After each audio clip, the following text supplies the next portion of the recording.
शहर में डिंडोली बाद भैस्तान विस्तार में पण गैरकायदेसर पाणीનું વેચાણ કરનાર માફિયાઓ સામે સ્થાનિકોએ મોરચો ખોલ્યો છે। મંગલમૂર્તિ સોસાયટી નજીક મોટા પ્રમાણમાં પાણીનો ગેરકાયદેસર વેપાર ચાલી રહ્યો છે। સ્થાનિકોના જણાવ્યા અનુસાર ગેરકાયદેસર બોરિંગ બનાવી લાખો લીટર પાણી લેવામાં આવે છે અને તે પછી પાણીનો સપ્લાય મિલોમાં પહોંચાડવામાં આવે છે।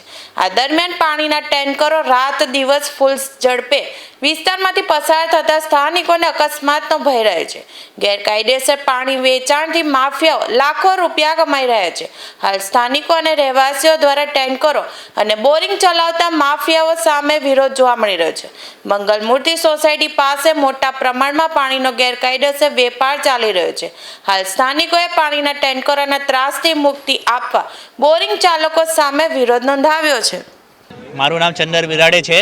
मैं બેસ્તાનમાંથી બોલું છું અને અમને અહીંયા પાણીના ટેન્કરની બહુ સમસ્યા છે। ગેરકાયદેસર પાણીનો બહુ અહીંયા વપરાશ ચાલે છે અને ટેન્કર ભરીને મિલોમાં પહોંચાડવામાં આવે છે અને અમને જો અમારી માંગ છે અગર આ વસ્તુ અગર નહીં બંધ થઈ તો અમે અહીંયા ધરના પ્રદર્શન કરીશું કારણ કે લોકોને બહુ હાલાકી અહીંયા છે। मेरा नाम विलास माली है, अंबिका विला में रहता हूँ। यहाँ पे जो है ना 6 से 7 बोरिंग है, तो इसकी वजह से क्या है, अभी तो ठीक है चल रहा है, पानी है, पर आगे चल के समस्या हो सकती है पानी की। और यहाँ पे ये जो टैंकर भर के जाते बेकायदेशीर, तो ये मिलों में पहुँचाते हैं, तो ये अनुमति नहीं है तो भी मतलब ये चल रहा है भाई। जैसे वो जो मानसी वाला बंद किया तो वैसे भी ये बंद करना चाहिए, हमारी मांग है।